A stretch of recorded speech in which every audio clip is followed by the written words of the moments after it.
C'est encore avec de la joie d'être ensemble avec vous aujourd'hui. Nous sommes arrivés au moment d'être ensemble dans cet enseignement qui porte le numéro 14. Et aujourd'hui, nous allons bien écouter un enseignement, une explication concernant le Père Yahva, ce que les gens pensent de lui, ainsi que les paroles de la vérité concernant Yahushua, ainsi que le détournement des gens par les gens de cette vérité qui a causé un grand danger sur votre chemin et sur la planète Terre, bien évidemment. Et avant de discuter de ce titre qui dit que Jésus n'est pas du tout vrai, il vous rend pécheur et vous irez en enfer, vous serez perdu en enfer. Je vais d'abord vous expliquer, je vais vous donner beaucoup de preuves pour vous dire que vous allez être jeté en enfer si vous n'écoutez pas ce salut qu'on vous donne par amour en ce moment. Et donc, je remarque tout d'abord que notre enseignement sera assez lent pour aujourd'hui, mais ce qui est important, c'est que vous connaissez la vérité, car c'est important de dire que Jésus n'est pas du tout vrai, et Jésus n'est pas du tout vrai. Il vous rend pécheur, et vous allez être perdu en enfer, selon ce titre, selon cette parole. Et donc, nous allons regarder la vérité sur cette parole pour aujourd'hui. Est-ce que c'est vraiment logique? La réponse, oui, c'est bien logique. Mais tout d'abord, je vais vous faire cette remarque. Plusieurs d'entre vous disent que nous sommes des diffamateurs. Nous n'aimons pas du tout Jésus. Tout d'abord, Élia n'a jamais fait de diffamation. Élia n'a fait que dire la vérité. Et si Élia dit la vérité, est-ce que vous allez le fauter?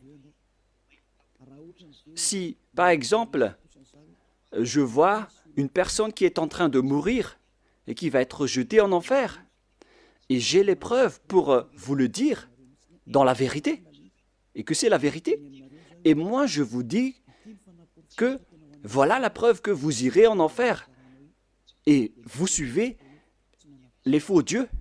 Est-ce que ça veut dire que Élia n'a pas d'amour? Est-ce que ça veut dire que Élia est un diffamateur? Est-ce que ça veut dire que Élia aime critiquer les gens? Même vous, vous connaissez bien que si quelqu'un est entre le danger de mort, vous allez sûrement hurler pour lui dire de revenir, car il risque la mort. C'est une réaction normale pour un humain. Et c'est une réaction normale pour Élia, qui est en train de voir un esprit en train d'être jeté en enfer. Et c'est pourquoi Élia vous appelle. Je suis en train de vous voir en train d'être perdu, alors je vous appelle pour revenir. Car, en vérité, c'est le diable qui détourne la vérité. Il cherche les moyens pour que vous n'écoutez pas la vérité. Et s'il trouve le moindre point pour rendre en colère les gens, il en profite pour vous rendre en colère. Voilà le plan du diable. Moi, je vous conseille d'écouter cette vérité. Au cas où ce sera la dernière heure de discussion entre nous. Et après, vous allez regretter, sinon. Aujourd'hui, l'enseignement va être assez lent. Alors écoutez bien, car je vais expliquer en détail les choses importantes pour que vous ne soyez plus trompés par ces faux dieux. Alors ne vous laissez plus être trompés. Ça suffit maintenant, ces 2000 ans où on vous a fait jeter en enfer. Ça suffit maintenant. Nous allons donc maintenant entrer dans l'introduction concernant le fait de détester, de diffamer Jésus. D'ailleurs, Jésus, il est déjà mauvais car il jette les gens en enfer. Moi, je dis le danger qu'il vous a fait subir, ainsi que les tromperies que Jésus vous a fait. Nous allons commencer depuis le début.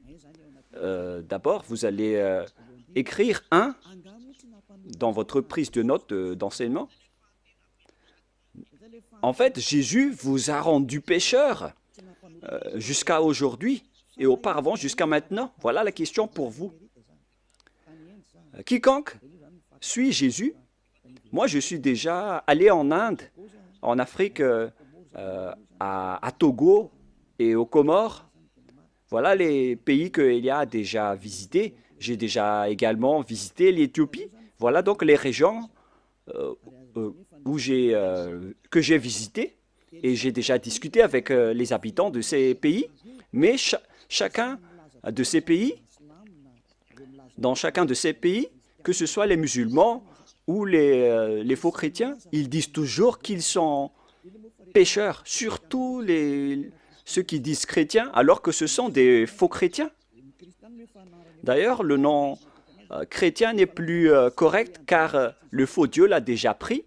Donc, le nom a déjà changé car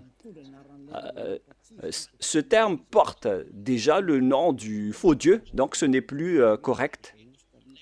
En parlant du Christ qui est le Messie, alors les suiveurs de Jésus ont tous déclaré être pécheurs.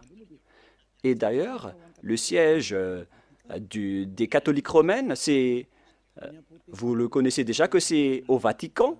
Pour les protestants, c'est en Angleterre. Maintenant, c'est devenu en Amérique, car l'Amérique, c'est un grand pays. Et tous ces pays déclarent, après discussion avec eux, on leur a dit qu'ils sont avec le faux Dieu. Il faut revenir vers l'original, mais les Américains ainsi que leurs troupes, ils exigent toujours que ceux qui suivent Jésus sont toujours pécheurs. Et l'ôtement du péché n'est pas du tout possible pour eux, car sur terre, on doit trébucher, et sous le ciel, on doit être trempé. Donc, tous les propos des habitants sur cette planète Terre, ils déclarent tous que tout le monde est pécheur, alors que selon la Sainte Écriture, Dieu n'écoute pas les pécheurs. C'est dans Ésaïe 59, 1, 2. Nous allons le lire ensemble. Ésaïe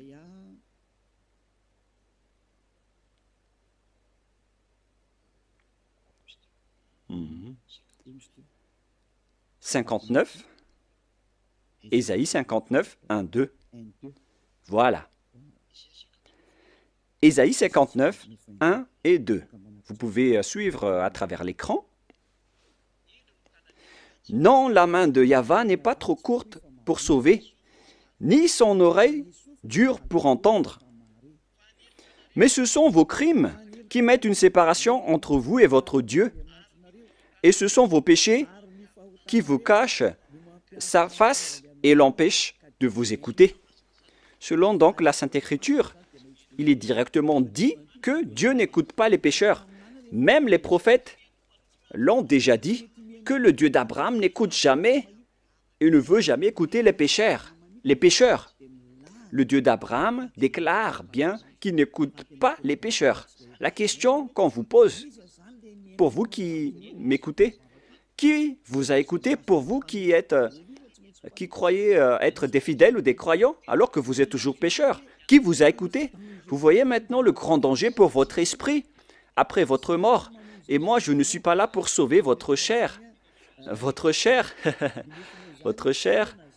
il n'y a pas de problème avec lui car après la mort, elle va redevenir poussière. Mais si Élia vous parle, c'est pour sauver votre esprit, pour être en vie éternellement. Et si vous voulez sauver quelque chose, ne sauvez jamais votre chair qui va redevenir poussière, sans solution, car elle est déjà condamnée à mort. Si vous voulez sauver quelque chose, il faut sauver celui qui peut vivre éternellement, c'est-à-dire votre esprit. Alors sauvez votre esprit. Et la parole que je vous donne en ce moment, c'est une parole pour sauver votre esprit. Donc, mettez cette parole en introduction et non pas en numéro 1. Mettez en introduction d'abord, car je vais vous expliquer en 1, 2, 3, 4 parties après. Il faut noter que c'est une introduction d'abord. Alors, ici, la parole est bien claire en disant que les malfaiteurs ainsi que les pécheurs, Dieu ne les écoute jamais. Cette parole est confirmée dans le prochain livre, dans 1 Jean. C'est dans 1 Jean, nous allons voir, pour la gloire de mon cher Père Yava et de mon cher Yahushua, c'est dans 1 Jean, chapitre 3, versets 5 et 6. Vous pouvez directement afficher, même si l'écriture est un peu petite. Or, vous le savez, il a paru pour ôter les péchés, et il n'y a point en lui de péché. Quiconque demeure en lui ne pêche point. Quiconque pêche ne l'a pas vu et ne l'a pas connu. Ici, donc, la parole de Dieu précise bien que quiconque pêche n'a jamais vu ce Dieu et ne l'a jamais connu. Vous ne l'avez jamais vu et vous ne l'avez jamais connu. Vous voyez bien que c'est un grand danger. Alors que Jésus ou Jesus, il vous a toujours enseigné que tous ceux qui sont avec lui sont pécheurs et ne sont jamais ôtés de vos péchés. Et d'ailleurs, il vous a encouragé en disant que Dieu vous comprenne en tant que Dieu. À quel moment Dieu comprend les pécheurs? Ici, il dit bien que quiconque pêche ne l'a pas vu et ne l'a pas connu. C'est-à-dire que c'est un grand danger. Un grand danger. Vous devez hurler en disant que votre chemin est en danger. Voilà, Élia, il a vu le danger. Il vous appelle pour revenir rapidement car vous faites fausse route. Vous allez être tué par les diables en enfer. Et dans le verset 8, il y a encore pire. Voilà ce qui est plus grave. Écoutez bien. Verset 8, 1 Jean 3, 8. Celui qui pêche est du diable, car le diable pêche dès le commencement. Vous voyez ainsi, les pécheurs, selon la Sainte Écriture juive, ils viennent du diable. Qui est alors le Dieu que vous avez adoré et qui vous a rendu pécheur? Voilà le danger pour vous. Vous devez être conscient. Vous qui êtes toujours pécheur, et vous insistez toujours à rester pécheur. Vous pleurez d'être des pécheurs non méritants. Vous cherchez toujours les moyens à rester grand pécheur, selon vos propos. Alors que la parole dit ici que ces genres de personnes viennent du diable. Alors pourquoi pas Élia ne va pas se lever pour vous dire, en voyant ce grand danger, que Jésus ou Jesus vous fait subir. Pourquoi Élia ne va pas parler? Est-ce que Élia sera fautif en vous disant d'écouter cette parole? Car vous êtes sur le point de mourir. Et je vous ai donné la preuve. Est-ce que Élia serait fautif? Si vous étiez à ma place, vous auriez dû hurler comme moi, en disant « Hé, ne faites pas ça, revenez vite !» Et comment vous dites que si je dis ça, je diffame et je n'ai pas d'amour? Comment vous osez classer ce genre de personne en une personne qui provoque la guerre? Non, non, non. Élia voit le danger pour une personne. Et si cette personne est toujours consciente, il faut toujours la sauver. Mais si elle n'est plus consciente, tant pis pour elle. Le rôle de Élia, c'est d'enseigner et de vous conseiller. Mais si vous choisissez de faire le plongeon en enfer, alors continuez votre chemin. Ça ne regarde que vous. On ne rentre plus en détail. Mais il y a encore beaucoup de gens qui cherchent le salut, y compris vous qui me regardez en ce moment. Plusieurs gens cherchent le salut et je vous souhaite d'être parmi ces personnes. C'est pourquoi je me tiens debout pour chercher les gens qui cherchent le salut, car on ne sait jamais. Peut-être, parfois et souvent, ce sont des gens qu'on ne pense pas du tout qui cherchent le salut. Alors, Élia vous conseille, ne mettez plus dans la tête que Élia est un diffamateur ou Élia fait ceci ou cela. Enlevez-vous cette mentalité du diable qui vous a fait boucher les oreilles pour que vous n'écoutez jamais la vérité. Une fois que Élia est là pour vous sauver, c'est Élia qui est arrivé parmi vous, ce que tout le monde entier a tant attendu, en disant que Élie va arriver. On parle de Élia, celui que vous voyez en ce moment. Il va sauver les gens pour revenir le cœur du Père Yahva vers les humains et faire revenir vos cœurs auprès du Père Yahva pour que vous ne péchiez plus. La question se pose, si je détiens le pouvoir pour que vous ne péchiez plus, quelle est ma faute? Répondez-moi Quelle est la faute d'Élia à ce sujet? C'est le diable qui doit être en colère contre Élia. Ça, c'est logique. Si les diables sont en colère, ça c'est logique, car Élia sauve les gens pour qu'ils ne sont plus pécheurs. Mais si c'est un humain comme vous qui est en colère, alors sachez que vous avez pris la place du diable. Alors ne faites pas ça. Ça ne vous apporte pas du bien. Pourquoi vous allez haïr la personne qui cherche à vous sauver? Il faut garder le silence si vous ne voulez pas et laisser les autres être sauvés. Si vous ne voulez pas être sauvé, tant pis pour vous, mais moi je vous le déconseille de le faire, hein, car c'est mal. C'est le diable qui a des points avec le péché, mais vous n'avez rien. Alors ne donnez plus des points au diable, sauvez votre esprit pour qu'il se retourne vers son Créateur, c'est-à-dire le Père Yahweh et mon cher Yahushua. C'est l'objet de cet enseignement, en vous disant que Dieu n'écoute pas les pécheurs. Et je précise bien la parole du vrai Fils de Dieu. Il s'appelle Yahushua. Voilà l'enseignement d'aujourd'hui qui sera assez lent. Moi, je vous préviens déjà, on va passer plus de 2 heures. Alors suivez bien, ne dormez pas avant, ne critiquez pas et réfléchissez bien. Et vous allez voir que c'est vraiment de l'amour que Élia vous donne. C'est du salut, de la preuve d'amour pour vous les humains qu'il existe un être qui cherche à vous sauver. Voilà Élia. Il cherche à vous sauver. Je cherche tous les moyens pour vous sauver, pour que vous seriez délivrés des chaînes de ces diables qui iront en enfer. Vous allez être déchaînés de leurs mains pour que vous buvez la joie illimitée et sans cesse. Et si vous allez dire, mais on est déjà en joie, oui, vous avez de la joie. Mais vous connaissez toujours que ce n'est pas la vraie joie que vous avez. Vous pensez que ce sont les riches qui sont vraiment dans le bonheur et en joie, alors que vous voyez bien que les riches cherchent toujours le bonheur, même s'ils ont déjà des milliards de dollars entre les mains. Ils ne se consolent jamais. Ils cherchent toujours plus d'argent, c'est-à-dire que le bonheur n'est pas du tout dans l'argent. Les milliards de dollars ne donnent pas le bonheur et de la joie.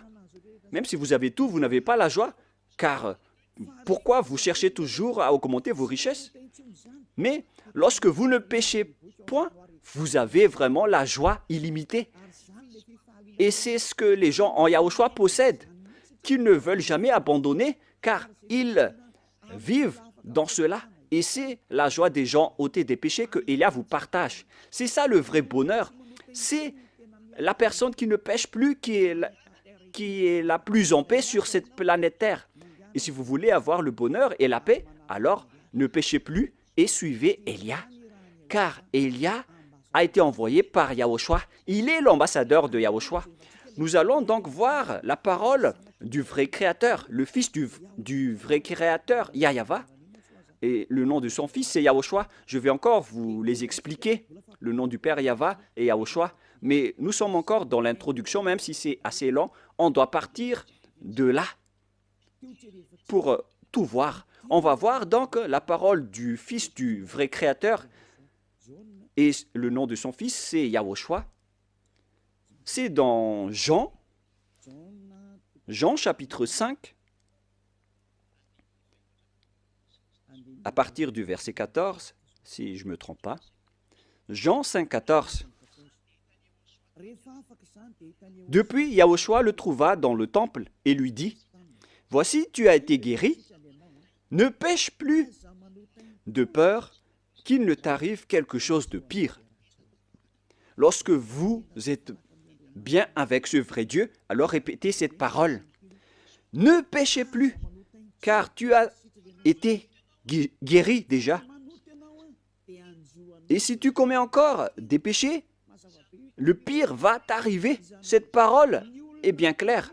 Donc, quiconque pêche et qui revient toujours dans le péché, le pire va lui arriver. Et regardez dans votre propre vie, qui devient de plus en plus mal. Même les riches, ils ont toujours une mauvaise vie. Et plus leur richesse augmente, plus leur folie et leur mauvaise pratique augmentent. Car c'est l'argent qui est la source du mal. Et tous ceux qui cherchent activement l'argent vont sombrer dans la grande tristesse, alors que les faux dieux n'ont rien à faire, à part le miracle, les prodiges et les bénédictions. Et si vous allez dire, donc vous n'avez pas besoin d'argent? Non, je n'ai pas dit ça, mais il ne faut plus avoir ce genre de mentalité. Ce Dieu a dit qu'il faut que vous vous consolez de ce que vous avez entre les mains.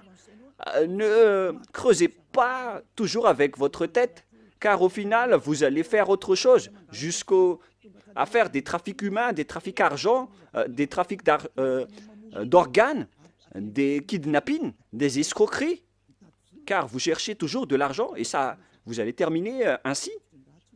L'argent, c'est la source de tout le mal. Il faut se consoler de ce que vous avez. Voilà la meilleure situation.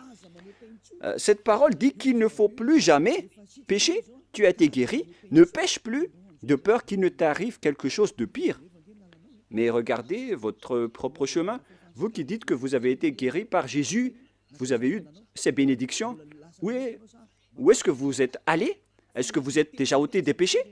Alors que le Fils de Dieu, le vrai Fils de Dieu, a dit qu'il ne faut plus jamais pécher. Mais Jésus ou Jesus n'a jamais réussi à faire cela. Il faut juger juste. Est-ce qu'il a réussi à faire cela ou pas? Et vous allez tous dire, y compris vos religieux pasteurs et prêtres, ils ont toujours déclaré dans l'émission de la télévision de Yahushua qu'aucune personne ne peut être ôtée de ses péchés. Voilà, lorsque vous adorez Jésus ou Jesus, alors que la Sainte Écriture dit qu'il ne faut plus jamais pécher. Vous voyez la contradiction? C'est la preuve que Jésus n'est pas du tout vrai. Il vous rend pécheur et il vous jette en enfer. Élia vous dit aujourd'hui de quitter ce faux Dieu. Je vous attire, vous tous qui êtes conscients, ne mettez plus les pieds dans leurs églises. Ce n'est plus correct. Mais si vous voulez tuer votre âme en enfer, alors continuez ainsi. Car le péché vient du diable. Et le diable habite en enfer. Moi, j'ai été envoyé pour vous ramener au ciel des cieux et c'est normal que je vous dis de ne plus aller avec ces faux dieux.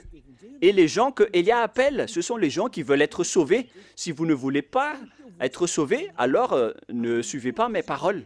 Mais les gens qui veulent être sauvés, ils écoutent la parole de Élia et il dit, mais comment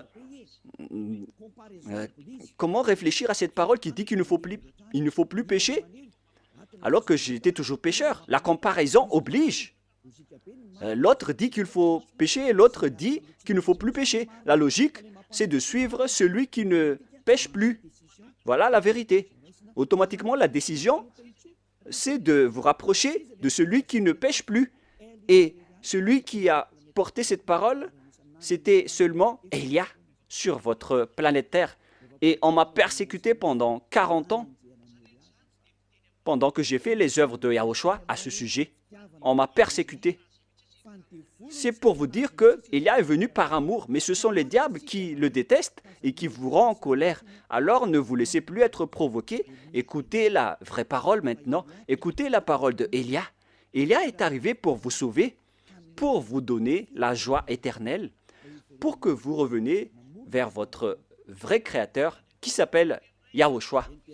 Et je vais encore ajouter une autre parole, car cette parole a été répétée 2 fois et non pas seulement une fois. Selon Jean, chapitre 8, à partir du verset 11, nous allons lire ensemble. Quelle était encore la parole du Fils de Dieu à ce sujet? Elle répondit, « Non, Seigneur. » Et Yahushua lui dit, « Je ne te condamne pas non plus. Va, et désormais, ne pêche plus. » Cette parole est revenue 2 fois en disant « Ne pêche plus ». C'est ça donc qu'on doit suivre. Et Élia possède cette qualité ainsi que tous ceux qui suivent Élia. Il ne pêche plus. C'est vraiment une chose qu'on désire. Hein. Ce sont les diables qui détestent cela. Alors que c'est une bonne chose pour tout humain. Et Élia appelle les humains car vous cherchez ça en allant à l'église. À quoi bon d'aller à l'église? Votre objectif d'aller là-bas, c'est de ne plus commettre de péché. Mais puisque en allant là-bas, vous avez cherché des miracles et des prodiges, alors c'est normal que vous n'avez pas vu la vérité, car l'endroit que vous fréquentez, c'est avec Jésus et Jésus. Et sachez que le plan de ce Dieu n'est pas pour faire des miracles ou des bénédictions, mais son sujet, c'est le péché. Mais alors, si vous avez le miracle, si vous êtes guéri, si vous restez toujours pécheur, alors ça ne sert à rien. Si vous êtes pécheur, alors vous n'êtes pas avec ce vrai Dieu. C'est logique que vous êtes avec le diable. Même vous-même, vous allez prendre une décision que c'est la bonne réponse, que Dieu n'écoute pas les pécheurs. Alors, qui vous écoute dans votre église? Est-ce que vous avez déjà posé cette question? Car si c'est celui-là le vrai Dieu qui n'écoute pas les pécheurs et que les pécheurs viennent du diable, alors l'endroit que vous fréquentez, c'est un endroit qui appartient à qui? Et vous vénérez qui? Vous priez à qui? Le schéma est très grave. Ce n'est pas de la diffamation. Si vous réfléchissez bien, vous allez déduire que la parole de Élia est vraie. Vous devriez même remercier Élia, car Élia est venu pour vous sauver. Et mes paroles ôtent les péchés que les autres religions n'ont pas réussi à faire jusqu'à maintenant. Ce sont seulement les envoyés du ciel des cieux qui peuvent sauver les gens, comme Yahushua, mon cher grand frère. Mais vous, entre humains, entre pécheurs, comment est-ce possible que vous allez réussir à vous délivrer entre vous-mêmes? Par exemple, entre prisonniers, vous êtes prisonniers ensemble. Comment l'autre prisonnier peut vous libérer? Il faut que c'est une personne venant de l'extérieur qui vous libère. La personne qui est prisonnière avec vous reste collée avec vous en prison. Et pareil, ce sont les personnes qui ne sont pas pécheurs qui peuvent sauver les gens pécheurs. Ça, c'est logique.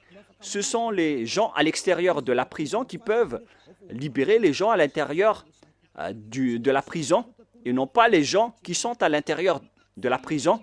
Ce ne sont pas les personnes pécheurs qui peuvent sauver les autres personnes pécheurs. Ce sont les envoyés, les êtres qui ne sont pas pécheurs, qui peuvent sauver les personnes pécheurs.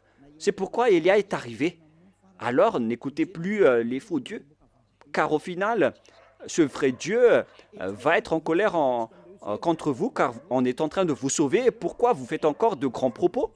Maintenant, nous allons entrer dans la deuxième partie, après cette explication, après cette corde d'introduction, qui a dit que Dieu n'écoute jamais les pécheurs. Les pécheurs viennent du diable. Et tout ce que vous faites en tant que pécheur vient du diable. Alors n'écoutez plus ces derniers, écoutez vraiment le vrai Dieu. Maintenant, nous allons expliquer le sujet concernant le Dieu Père que vous avez changé en Jéhovah ou Yahou pour certains. Mais c'est quoi ce pire danger que vous avez fait? Pourquoi Élia vous parle de ce grand danger? C'est vraiment pire, car le Dieu d'Abraham, il a sorti la parole comme quoi il ne faut jamais profaner son nom. C'est vraiment un pire danger, donc, de changer ou de transformer son nom. Certains disent que ce n'est pas le nom qui est important, c'est la parole qui est importante. Il y a certains qui disent cela en appuyant avec des versets. Si c'est la parole de notre... sachez que la parole de notre Père est incontestable. Et c'est d'ailleurs sa parole qui a dit qu'il ne faut pas profaner son nom. Alors c'est la parole elle-même qui a priorisé et qui a privilégié le nom. Si on va lire le livre d'Ésaïe,